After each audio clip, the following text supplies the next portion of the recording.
تو وہ وہاں قلعہ سنبھالے ہوئے ہیں. اور یہ اردو سے محبت ہے، جیسا کہ میں نے کہہ دیا، اردو سے لگاؤ ہے، اردو زبان سے لگاؤ ہے، جو مجھے ان موقعوں پہ کھینچ لاتا ہے. اور جہاں تک سوپور کا تعلق ہے، سوپور سے ہمارا جو گھر ہے، ہمارا جو خاندان ہے، اس کا میرے والد صاحب کی وجہ سے کافی لگاؤ رہا ہے. اور میں نے ایک بار فیس بک پہ بھی یہ بات ڈالی تھی، اور میں اس کو کشمیری میں زیادہ بہتر انداز میں آپ کے سامنے رکھ سکتا ہوں، اس لیے میں اس کو کشمیری زبان میں ہی کہوں گا. مےٚ اوس فادر حظ ییٚتہِ، سُہ اوس گۄڈٕ بارہمولہ 12 ؤری ڈیوٹی، سُہ اوس ایجوکیشنس منٛز، پتہٕ آو سُہ سوپور حظ، سوپور تہِ روٗد سُہ 8-10 ؤرین.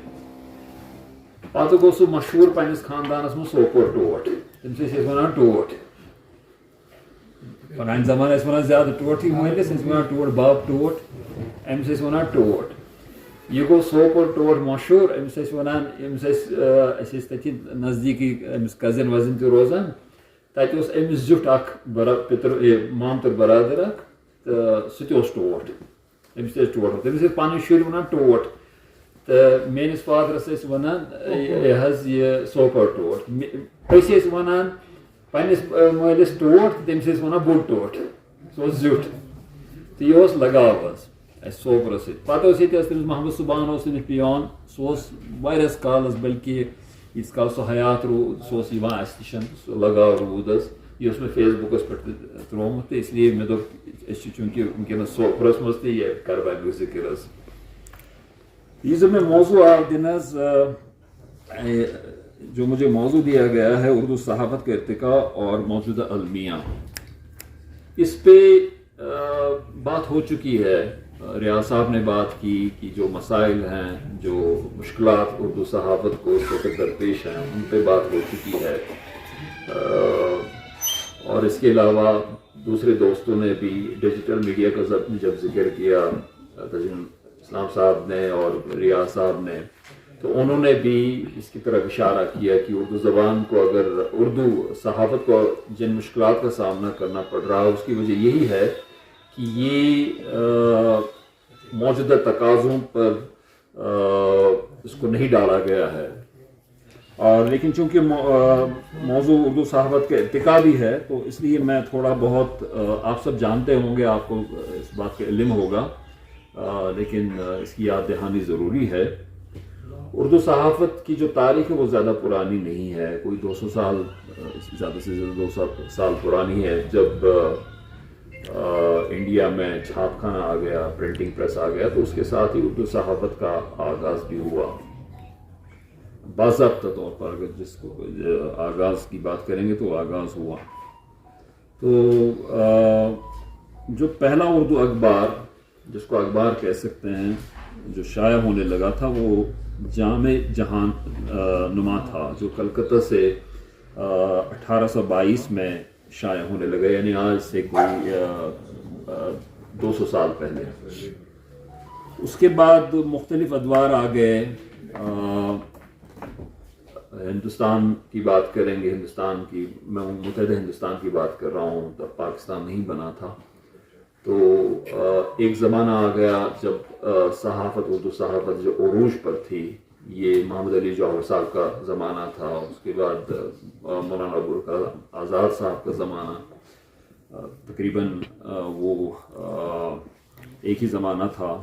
اس کے علاوہ مولانا ظفر علی خان صاحب، انہوں نے بھی اردو میں صحافت کی. عبدالمجید سالک صاحب بھی تھے، انہوں نے بھی بڑا نام کمایا اردو صحافت میں. تو وہ عروج کا دور تھا اردو صحافت کا. لیکن اس کے ساتھ ہی انہیں مشکلات کا سامنا بھی کرنا پڑا، کیونکہ ہندوستان میں تحریک آزادی شروع ہو چکی تھی، اور اردو اخبارات، اردو رسائل، اردو جرائد کا اس میں ایک نمایاں رول تھا. انہوں نے بلکہ دوسروں سے بڑھ کر اس میں حصہ لیا تحریک آزادی میں. اس کی وجہ سے ان کو نہ صرف مشکلات کا سامنا کرنا پڑا، بلکہ قید و بند کی صعوبتیں بھی برداشت کرنا پڑی. اور جب ہم بات کرتے ہیں اردو صحافیوں کی جنہوں نے تحریک آزادی میں بڑھ چڑھ کر حصہ لیا، ان میں مولانا محمد حسین آزاد کے والد مولوی باقر صاحب بھی تھے، جنہوں نے 1857 کی جو تحریک چلی تھی اس میں انہوں نے بڑھ چڑھ کر حصہ لیا، اور ان کا جو اپنا اخبار تھا اس نے بھی بڑھ چڑھ کر حصہ لیا اس میں. تو اس کے بعد انہیں اس کی یہ سزا دی گئی کہ انہیں پھانسی پر چڑھایا گیا. اور پھر ایک جب یہ انگریزوں کے خلاف جب تحریک عروج پر تھی تو اس وقت بھی جو اردو صحافی ہے وہ آگے رہے، اور انہوں نے اپنی صحافت کے ذریعے اپنے جو بھی ان کے اخبارات تھے اور جس پیمانے کے بھی تھے تو انہوں نے اس میں بڑھ چڑھ کر حصہ لیا، اپنا کردار ادا کیا، جس کی پاداش میں جیسا کہ میں نے پہلے کہہ دیا کہ ان کو صعوبتیں برداشت کرنا پڑی، قید و بند کی صعوبتیں برداشت کرنا پڑی، دوسری مشکلات کا سامنا کرنا پڑا، لیکن وہ اردو صحافت کا عروج بھی تھا، جو وہ دور جو تھا ایک سنہری دور تھا اردو صحافت کا. پھر ہم 1947 کی طرف آتے ہیں. اس کے بعد ایک نیا دور ہوا اردو صحافت کے لیے، اور جہاں تک ہمارے کشمیر کا تعلق ہے ہم کہتے ہیں کہ لالا ملک رائے صاحب نے سب سے پہلے یہاں کا جو اخبار ہے وہ شروع کیا، اور اس کے بعد دوسرے لوگوں نے بھی کوششیں کی، لیکن جہاں تک میں سمجھا ہوں ان کا جو اخبار ہے اس وقت کے جو اخبارات تھے وہ پرو گورنمنٹ تھے، مہاراجہ کی حکومت تھی، اور جن لوگوں نے کوشش کی کہ وہ کچھ جو جس کو آبجیکٹو جرنلزم کہیں یا جو مہاراجہ کے تابع نہیں رہنا چاہتے تھے، اپنی ایک الگ صحافت کرنا چاہتے تھے، جن میں محمد دین فوق صاحب بھی شامل ہیں، تو انہوں نے کوشش کی تھی لیکن ان کی کوششیں ناکام بنا دی گئیں، بلکہ محمد دین فوق صاحب کو اجازت ہی نہیں ملی کہ وہ یہاں سے اپنا اخبار شروع کریں. اور پھر ہم جب جیسا کہ میں نے کہہ دیا کہ ہم جب 1947 کے بعد کے دور کا ذکر کریں تو یہاں پہ جو صحافت ہے، اردو صحافت ہے، اس کا نقطہ آغاز ہی سمجھ سکتے ہیں، جو صحیح معنوں میں جس کو اردو صحافت کہیں گے. چاہے آپ بات کریں خواجہ ثناء اللہ بٹ صاحب کے اخبار آفتاب کی، انہوں نے 1957 کے آس پاس اس کو شروع کیا، اور اس سے پہلے پریما بزار صاحب نے بھی ایک اخبار شروع کیا تھا ہمدرد کے نام سے، اور دوسرے اخبارات بھی سٹارٹ ہوئے تھے. تو وہ ایک اپنی طرف سے ایک اچھی کوشش تھی، اور باوجود اس کے کہ مسائل کا سامنا تھا، مشکلات کا سامنا تھا، اور ابھی ماحول اس قدر جو موزون یا موافق نہیں بنا تھا کہ ایک آزاد صحافی کی حیثیت سے وہ کام کرے، لیکن انہوں نے جو کوششوں کا آغاز ہوا تھا.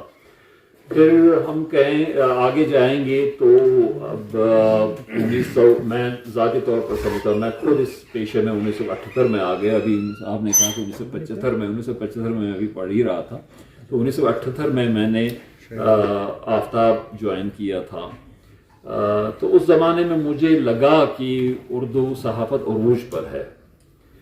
آفتاب جو یہاں کا ایک لیڈنگ اخبار تھا، اس نے سب سے پہلے یہاں آف سیٹ پریس انٹروڈیوس کرایا، اور اس کے علاوہ جو ہاکنگ سسٹم تھا وہ آفتاب نے شروع کیا تھا، خواجہ ثناء اللہ بٹ صاحب نے شروع کیا تھا، اور اس کے علاوہ بھی انہوں نے کئی انقلابی اقدامات اٹھائے جو کامیاب رہے، اور لوگ اخبار پڑھنے لگے. بلکہ اخبار مختلف نہ صرف آفتاب بلکہ دوسرے جو اخبارات ہیں ان پہ ہی لکھا ہوتا تھا کہ اخبار خرید کر پڑھنے کی عادت ڈالیں.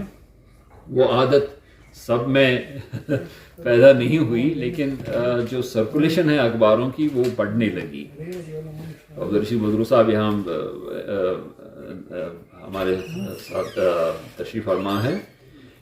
یہ ان کو یاد ہوگا کہ لوگ اخبار ڈھونڈتے تھے کہ اخبار آفتاب میں فلاں کالم میں کیا لکھا گیا ہے، سیرین ٹائمز کا کارٹون کیا ہے آج، اور اس طرح دوسرے اخبارات جو چھوٹے چھوٹے اخبارات تھے، نام تو بڑے تھے لیکن ان سرکولیشن کے حساب سے جب ان کا مقابلہ کیا جائے آفتاب اور سیرین ٹائمز سے، تو وہ سرکولیشن حساب سے اس پیمانے کے اخبار نہیں تھے، لیکن بہرحال اپنا نام تھا ان کا، اور ان کے جو ان اخبارات کو جو چلانے والے تھے، ان کے جو مدیر حضرات تھے یا جو مالکان تھے، وہ بھی اپنے ایک مطلب ایک انجمن تھے، ایک ان کا اپنا ایک مقام تھا. تو یہ جو میں سمجھتا ہوں کہ وہ ایک عروج تھا کشمیر میں اردو صحافت کا. 1970s کی بات کریں یا 80s کی بات کریں، 80 کی دہائی اور 70 کی دہائی میں عروج کا دور تھا یہاں کے اخبارات کا. اس کے بعد یہاں پہ جو حالات ہیں وہ خراب ہونے لگے. 1990 کے آس پاس یہاں پہ عسکریت کا آغاز ہوا، اور اخبارات کو بھی مشکلات کا سامنا کرنا پڑا، بلکہ بہت سارے اخبارات تو بند ہو گئے اور سرکولیشن بھی کم ہو گئی حالات کی وجہ سے، اور وہ جرنلزم بھی نہیں کر پا رہے تھے صحیح معنوں میں، جس کو جرنلزم کہا جائے، وہ نہیں کر پا رہے تھے. جنہوں نے کوششیں کی ان کو مشکلات کا سامنا کرنا پڑا، اور کچھ لوگوں کو اپنی جانیں بھی گنوانی پڑی. تو پانی دینے آپ کو پتہ ہوگا، آپ میں سے بہت سارے لوگوں کو 1990 کے بعد اخبارات کو کس طرح کی صورتحال کا سامنا کرنا پڑا کشمیر میں. جب ہم کشمیر کی بات کریں گے، جہاں تک اردو صحافت کا تعلق ہے، دلی میں، لکھنؤ میں، ممبئی میں، حیدرآباد میں اور دوسری جگہوں پہ، اور دوسری سائڈ پہ دیکھیں گے لاہور میں، کراچی میں، راولپنڈی میں، مظفر آباد میں، جو اردو صحافت ہے وہ جو اس کا جو آغاز تھا وہ تو بہتر تھا، اور جو بیچ کا جو دور تھا وہ بھی کچھ کم حوصلہ افزا نہیں تھا. بلکہ ہم نے دیکھا کہ اردو اخبارات کو پڑھا جاتا ہے، اردو اخبارات میں نئے نئے تجربے ہو رہے ہیں وقت کے تقاضے کے مطابق. جب آف سیٹ پرنٹنگ آ گئی، فوٹو پرنٹنگ آ گئی، وہ بھی ان میں اس کو انہوں نے اختیار کر لیا. سرکولیشن بھی اچھی رہی ان اخبارات کی. لیکن جب ہم کشمیر واپس لوٹتے ہیں تو 1990 کے بعد ساری چیزیں دستیاب تھیں. انٹرنیٹ بھلے ہی دستیاب نہیں تھا، لیکن دوسری چیزیں دستیاب تھیں. ماڈرن پرنٹنگ مشینری اویلیبل تھی، دوسری چیزیں اویلیبل تھیں. کتابت کے بعد پھر وہ کمپیوٹر کا زمانہ آ گیا اور کمپیوٹر پہ لکھا جانے لگا، تو وہ چیزیں دستیاب تھیں. لیکن ماحول ٹھیک نہیں تھا، اور جس ماحول میں صحافت کی جاتی ہے وہ ماحول نہیں تھا کشمیر میں. اس کی وجہ سے اخبارات ایک طرح سے زوال کا شکار ہونے لگے. ان کو مشکلات کا سامنا کرنا پڑا، ان کو ان کی جو سرکولیشن بھی بہت کم ہونے لگی، اور اس لیے جو آمدن تھی وہ بھی کم ہو گئی. اشتہارات ملنا بند ہو گیا. سرکار کی طرف سے اشتہارات ملنے میں ایک طرح کا ایک جو ڈسکرمنیشن ہے وہ بڑھتی جانے لگی. اس حساب سے اخبارات کو اشتہارات نہیں ملنے لگے کہ اخبار کی سرکولیشن کتنی ہے، اس کی پہنچ کتنی ہے، اس کو کتنے لوگ پڑھتے ہیں، بلکہ یہ دیکھا گیا کہ یہ لکھتا کیا ہے یا کیا نہیں لکھتا. اس حساب سے وہ اشتہارات بھی بڑھنے لگے، اور جو آمدن کے ذرائع ہیں وہ محدود ہو گئے ہیں. اس کی وجہ سے بھی پریشانی اٹھانا پڑی، اور حالات کی وجہ سے جو انڈر پریشر جو کام کرنا پڑ رہا تھا، ہر طرف سے پریشر نہیں تھا. میں یہ نہیں کہوں گا کسی ایک طبقے یا ایک حلقے کی طرف سے پریشر تھا، ہر طرف سے پریشر تھا. اس کی وجہ سے اخبارات کو بڑی پریشانی اٹھانا پڑی، اور وہ میں سمجھتا ہوں کہ وہ ایک زوال کا جو آغاز ہے اخبارات کا یہاں پہ وہ تھا. تو اس کے بعد جب ہم موجودہ دور پہ آتے ہیں، جو آپ لوگوں نے المیہ استعمال کیا ہے، میں اس کو المیہ نہیں کہوں گا. یہ ایک تغیر ہے زمانے کا. پہلے ایک دور تھا، پھر دوسرا دور آ گیا، پھر تیسرا دور آ گیا، چوتھا دور آ گیا. اب ایک اور الگ دور ہے جہاں پہ ڈیجیٹل میڈیا، اس پہ بات ہو چکی ہے کہ ڈیجیٹل میڈیا کا دور ہے. لیکن جہاں تک اخبارات کا تعلق ہے، اس میں جو ہمارے یہاں کے جو اخبارات ہیں ان کو جن مشکلات کا سامنا کرنا پڑا اور کیوں یہ وجہ کیا ہے کہ اخبارات کی جو سرکولیشن کم ہو گئی، ان کی جو پہنچ تھی پہلے وہ نہیں رہی جو تھی. اس کی میں نے کچھ جو وجوہات ہیں وہ میں نے پہلے بیان کی. لیکن اب جو صورتحال ہے اس میں سب سے بڑا مسئلہ یہ ہے کہ اردو پڑھنے والوں کی جو تعداد ہے وہ کم ہوتی جا رہی ہے.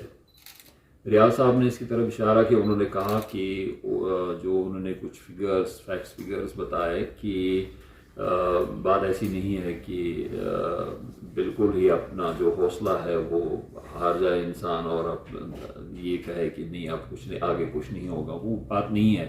لیکن چونکہ اردو پڑھنے والوں کی جو تعداد ہے وہ کم ہوتی جا رہی ہے، اس کی وجہ سے اخبارات جو ہیں وہ پڑھے نہیں جاتے ہیں. اور جو دوسری چیزیں ہیں،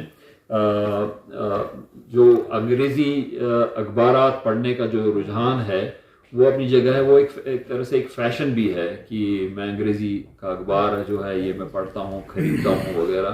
اور اردو کو بعض لوگ حقارت کی نظر سے دیکھتے ہیں کہ اردو اخبار ہے، اس میں کیا لکھا ہوگا. اور وہ کسی حد تک صحیح بھی ہے، کیونکہ اردو جو اخبارات ہیں ان میں ان کو جو ریڈر کو وہ میٹیریل نہیں ملتا ہے جو اسے دوسری زبان کے، اگر ہم ملیالم زبان کے اخبارات لیں گے ان میں اتنا زیادہ مواد ہے پڑھنے کا اور انتہائی عمدہ مواد ہے. جو وہاں کی جو ملیالم جو وہ زبان جاننے والے ہیں، پڑھنے والے ہیں، بولنے والے ہیں، وہ اس کو بڑے شوق سے اس کو وہ اخبارات اب بھی خریدتے ہیں، رسائل اب بھی خریدتے ہیں. حالانکہ ڈیجیٹل میڈیا کا زمانہ ہے، انٹرنیٹ کا زمانہ ہے، لیکن اردو کے ساتھ یہ معاملہ ہے نہیں. اس میں اپنی کمزوریاں ہیں کہ ہم اس کو جو موجودہ جو ٹرینڈز ہیں ان پہ ڈالنے میں پوری طرح کامیاب نہیں ہوئے. کوششیں ضرور ہو رہی ہیں لیکن پوری طرح وہ اس میں کامیاب نہیں ہوئے ہیں. اور اس کے علاوہ بھی ریاض صاحب نے ایک ذکر کیا کہ اگر کسی اور زبان سے جو الفاظ ہیں وہ مستعار لیے جائیں اور کسی اور زبان کے الفاظ استعمال کیے جائیں اردو صحافت میں تو کوئی قباحت نہیں. تو میں اس سے اتفاق نہیں کرتا ہوں.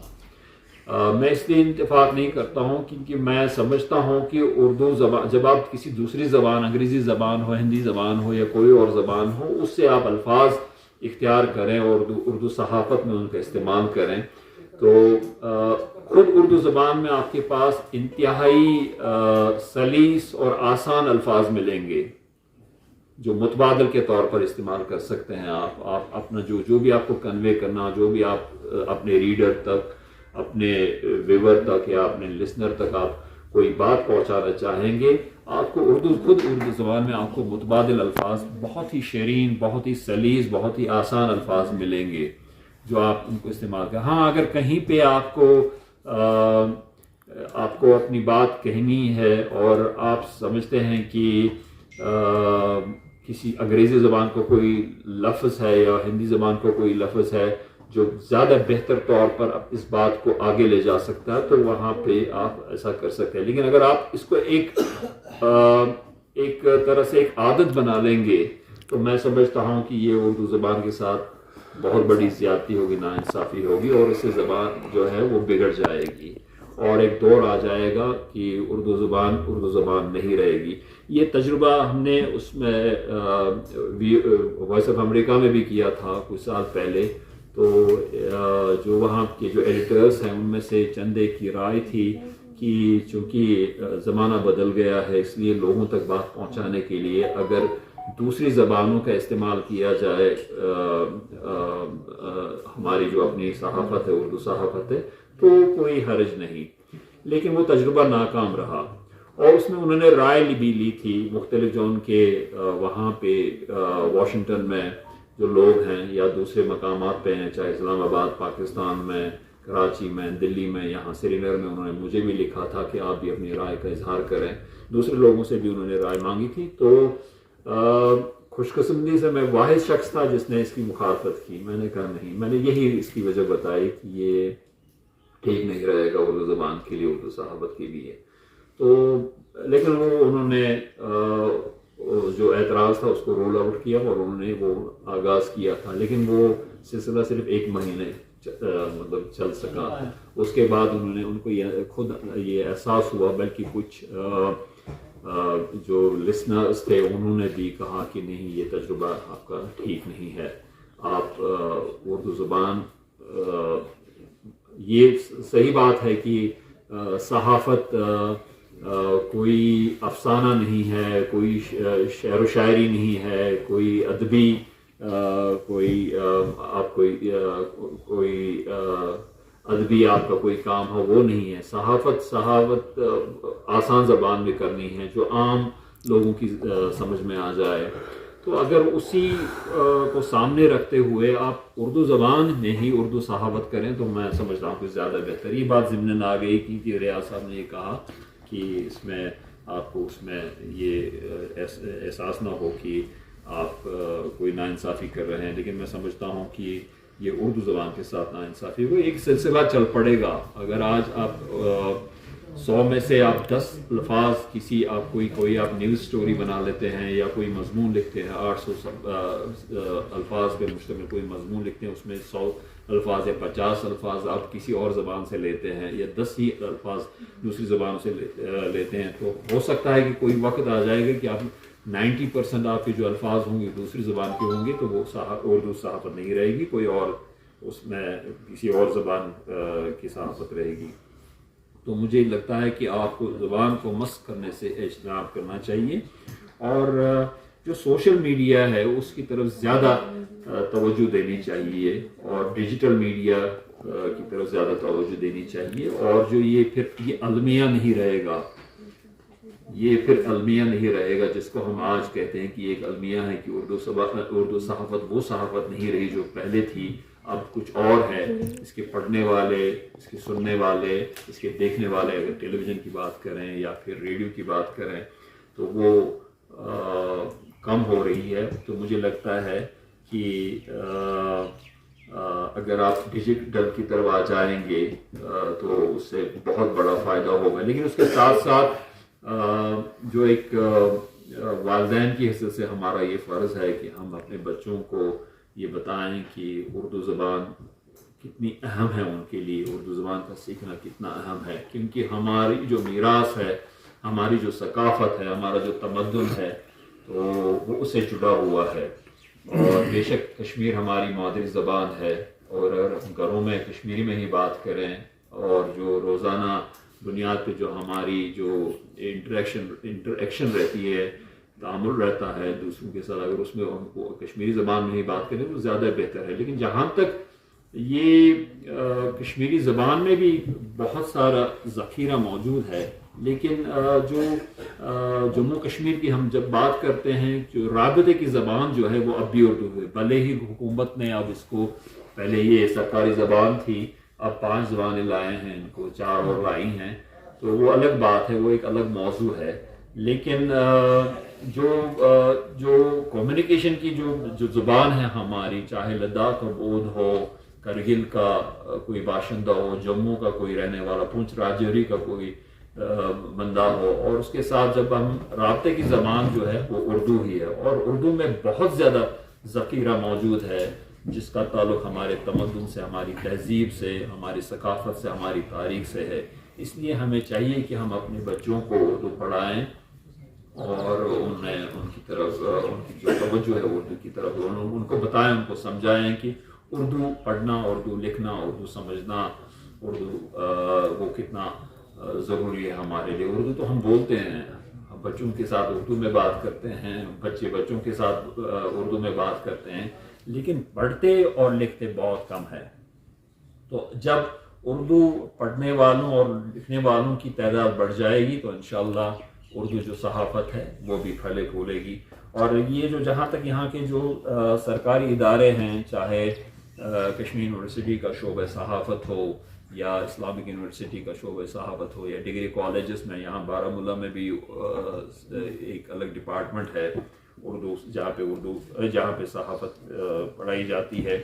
لیکن میں نے سنا ہے کہ انہوں نے وہاں پہ MERC جو کشمیر یونیورسٹی ہے وہاں پہ انہوں نے اس کورس بھی رکھا ہے اردو کے لیے، اردو صحافت کے لیے، لیکن میں نے سنا ہے کہ اس کی طرف بہت کم لوگ توجہ دے رہے ہیں، اور یہاں پہ ہمارے بچے موجود ہیں جو اردو صحافت میں طبع آزمائی کرنے لگے ہیں، تو میں ان سے یہی درخواست ہوگی میری ان سے کہ وہ دیکھیں کہ اردو جو اس میں جو بھی تقاضے ہیں اردو صحافت کے، جو بھی طریقے ہیں، وہ زیادہ سے زیادہ سیکھنے کی کوشش کریں، اور اپنے دوستوں کو، اپنے ساتھیوں کو، اپنے جو ان کے عزیز ہوں گے ان کو بھی ترغیب دیں، اور یہ سلسلہ جب آگے چل پڑے گا تو مجھے لگتا ہے کہ پھر انشاءاللہ امید ہے کہ آگے جو اردو صحافت مرے گی نہیں، یہ بات طے ہے۔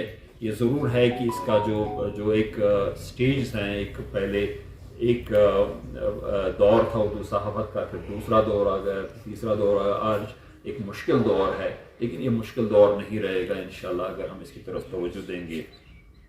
اور اب بھی اب تو اخبارات فری میں ہیں، انٹرنیٹ پہ ہیں، آپ آسانی سے آپ کو خریدنا نہیں پڑیں گے،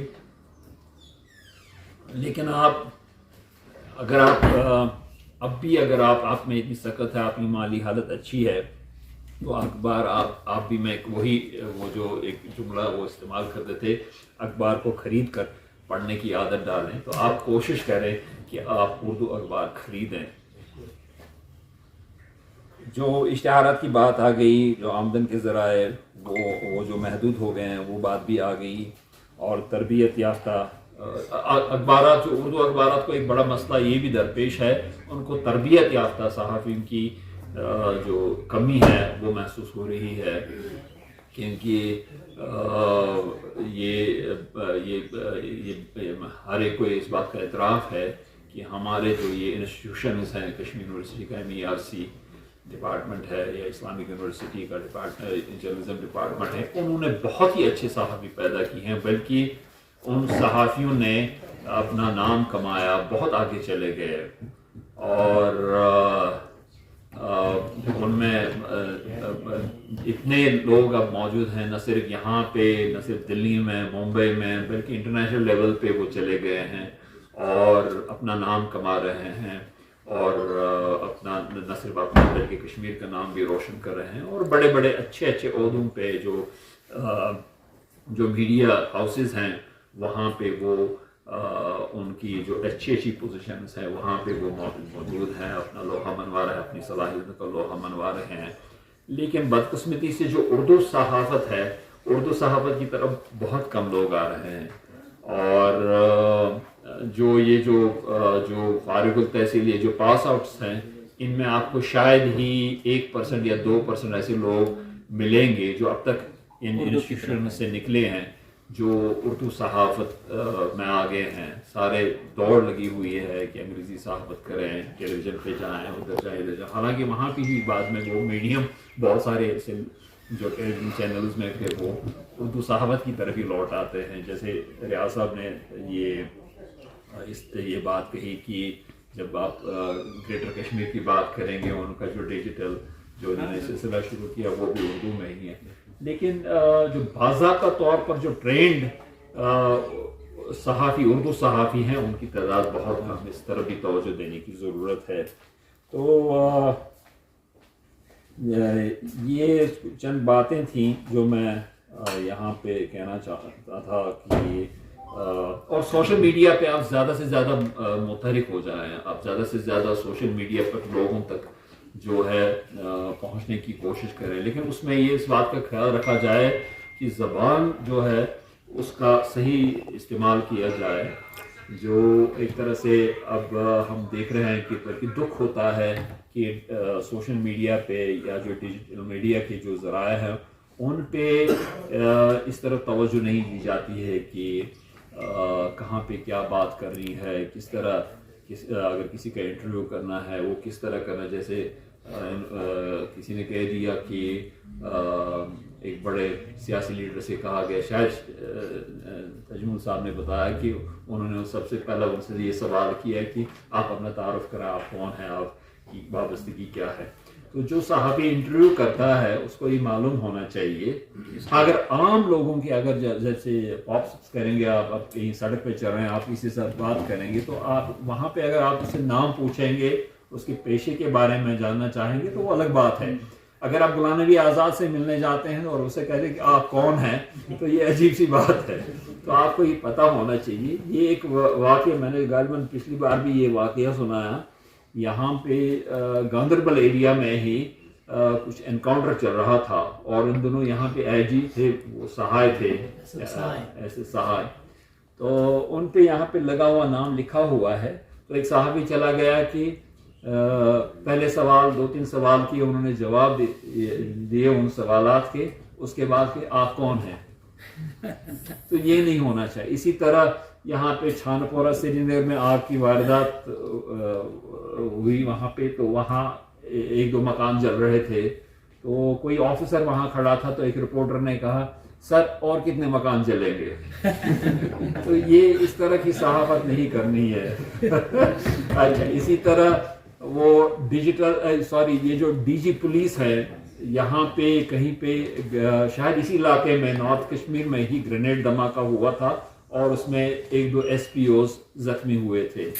تو صحافی D G police Dilbagh Singh سے سوال کرتا ہے, سر یہ بتائیے کہ یہ ایس پی اوز پر ہی کیوں حملے ہوتے ہیں.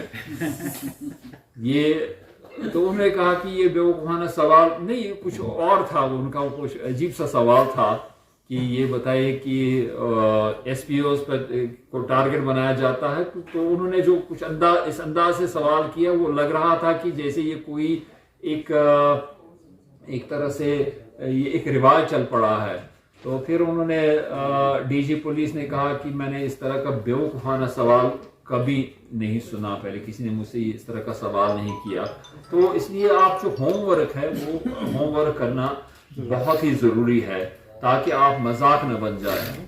اگر کسی کے پاس جائیں تو آپ مذاق نہ بن جائیں, اور اس کو بھی لگے کہ یہ واقعی صحافی ہے, اس کو اس کا جو پروفیشن ہے اس کو جانتا ہے, اور اس کو اس بات کی علمیت ہے کہ وہ کس سے کیا پوچھنا چاہتا ہے اور کس سے کیا سوال کر رہا ہے. میں ایک سینئر صحافی ہیں, میں ان کا نام نہیں لوں گا, مناسب نہیں رہے گا. وہ سیف الدین سول صاحب کا انٹرویو کرنے گئے, تو یہ میں نے پہلے بھی بات کہی. تو جب انہوں نے سیف الدین سول صاحب کو فون کر کے کہا کہ میں آپ کا انٹرویو لینا چاہتا ہوں, ان کو آ جائیے, انہوں نے وقت دے دیا. تو وہ وہاں چلے گئے, کہا سول صاحب تیمس کاغذ. تو وہ انہوں نے کہیں سے کسی کو کہہ دیا کہ تلک کاغذ ورک جو رہتے تو لائے. پھر سو صاحب تیمہ پین. تو سو صاحب نے کہا کہ آپ پھر کسی دن آ جائیے. تو آپ کے پاس اب یہ ضرور ہے کہ اب زمانہ بدل گیا ہے, موبائل فون میں سب کچھ ہے, آپ ریکارڈ بھی کر سکتے ہیں, لکھ بھی سکتے ہیں وہاں پہ سب کچھ. لیکن آپ یہ عادت ڈالیے, آپ کے پاس پین ہونا چاہیے, اور آپ کے پین میں انک بھی ہونی چاہیے, کہ آپ یہ نہ کہیں کہ پین ہو لیکن اس میں انک نہ ہو. اور آپ کے ساتھ ہمیشہ یہ جو رائٹنگ پیڈ ہونا چاہیے, کہ کہیں پہ بھی اس کی ضرورت آپ کو پیش آئے گی. یہ ایک عادت ڈالیے. تو اس طرح سے جو صحافت ہے وہ آگے بڑھے گی. اردو صحافت کو آپ لوگوں کی ضرورت ہے, اور اردو صحافت جیسا ریاض صاحب نے کہا, دوسرے دوستوں نے کہا, اور میں بھی کہتا ہوں کہ یہ مرے گی انشاءاللہ, یہ قائم رہے گی اور پھلے گی پھولے گی. لیکن اس میں یہ ہے کہ ہمیں انٹرسٹ لینا ہے اس میں, اور ہمیں دیکھنا ہے کہ کمزوریاں کیا ہیں, ان کو دور کرنا ہے, کوتاہیاں کیا ہیں, ان کو دور کرنا ہے, اور ہمارا جو اس میں کنٹریبیوشن کیا رہے گا, بے لوس کنٹریبیوشن. ہمیں یہ نہیں دیکھنا ہے کہ ہمیں وہاں سے کیا ملتا ہے. ہمیں ضرور اپنا پیٹ پالنا ہے, اپنے گھر والوں کا پیٹ پالنا ہے اگر وہ آپ پہ ڈپینڈ ہیں, لیکن وہ ایک حد میں ہونا چاہیے. اور اس کی طرف اشارہ کیا گیا انہوں نے جب انہوں نے سیرت اور اس کا تقابلہ کیا. تو ہمیں دیکھنا ہے کہ ایک صحافی بہت بڑا امیر نہیں بن سکتا, جو واقعی دانہ صحافت کرنا چاہے اس کو, لیکن وہ فاقہ کشی پہ بھی مطلب اس کے لیے بھی اس کو مجبور نہیں کرے گی صحافت. میں اپنی مثال, میں نے زندگی جتنے بھی